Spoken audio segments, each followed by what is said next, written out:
अपने पैर पर कुल्हाड़ी कैसे मारनी है, ये कोई मालदीव से सीखे। मालदीव बिल्कुल श्रीलंका की राह पर चल रहा है, बिल्कुल श्रीलंका के नक्शे कदम पर चल रहा है। श्रीलंका जिस तरीके से पहले भारत का हमराज हुआ करता था, भारत का दोस्त हुआ करता था और श्रीलंका की हर मुसीबत में भारत हमेशा साथ खड़ा दिखाई दिया है, हमेशा भारत ने साथ दिया है। लेकिन श्रीलंका ने क्या किया? शुरुआत में श्रीलंका ने दगाबाजी की। श्रीलंका गया, चीन की गोद में जाकर बैठ गया और उसके बाद चीन ने श्रीलंका के साथ क्या किया? चीन ने श्रीलंका को ऐसे कर्ज के माया जाल में फंसाया कि श्रीलंका कराह उठा, उनकी इकोनॉमी ध्वस्त हो गई, लोग भूखे मरने को मजबूर हो गए। 1 किलोमीटर जाने के लिए कैब से 5,000 रुपए देने पड़ते थे। एलपीजी सिलेंडर्स के दाम आसमान छू रहे थे, लोग हाहाकार कर रहे थे और उस वक्त मदद के लिए भी कौन आगे आया था?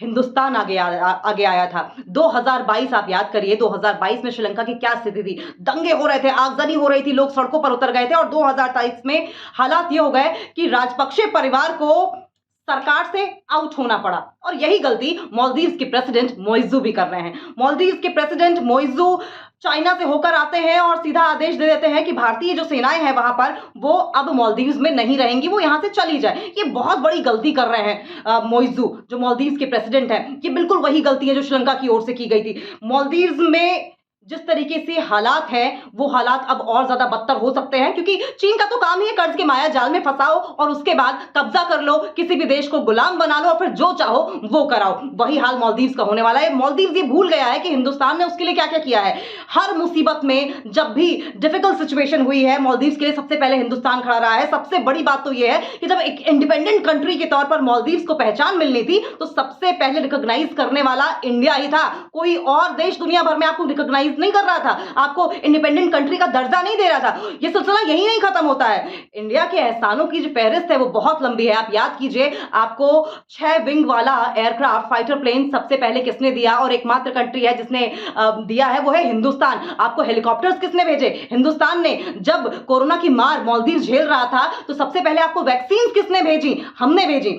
और इसके अलावा जब वहां पर पानी के लिए त्राहिमाम हो रहा था तो मिनरल वाटर, बिस्लेरी जैसे मिनरल वाटर की खेप हमने वहां भेजी जब तक कि आपकी आपूर्ति पूरी नहीं हो गई। इसके अलावा जब वहां पर मेडिकल सिचुएशन खराब होती है या अस्पतालों में सर्विसेज नहीं होती, कोई गंभीर पेशेंट होता है तो उसे एयर के जरिए इवैक्यूएट करके यहां हिंदुस्तान में इलाज किया जाता है। वहां की तमाम जो दवाइयां हैं वो हिंदुस्तानी है। इतना नहीं और कितना कोई पड़ोसी देश आपके लिए करेगा। लेकिन उसके बावजूद आप लोगों ने जिस तरीके से मालदीव ने हिंदुस्तान के प्राइम मिनिस्टर के लिए अभद्र टिप्पणी की है वो वाकई शर्मनाक है। और इस पर भी कौन कहे कि मालदीव शर्मिंदा हो या मालदीव के प्रेसिडेंट शर्मिंदा हो। मालदीव के जो तेवर हैं वो वाकई बेहद खराब है। न सिर्फ विश्व पटल पर उनकी किरकिरी हो रही है बल्कि उनके देश में भी अब उनके खिलाफ आवाजें उठने लगी है। लेकिन एक बात मालदीव को समझनी पड़ेगी, कहीं ऐसा ना हो कि आप चीन के गुलाम बनकर रह जाए, बिल्कुल श्रीलंका की तरह। हालांकि श्रीलंका को बाद में अकल तो आ गई, श्रीलंका बाद में संभला। जब उसकी अर्थव्यवस्था जब गंभीर थी, नीचे गिर रही थी, तो हिंदुस्तान ने एक बार फिर से मदद का हाथ आगे बढ़ाया,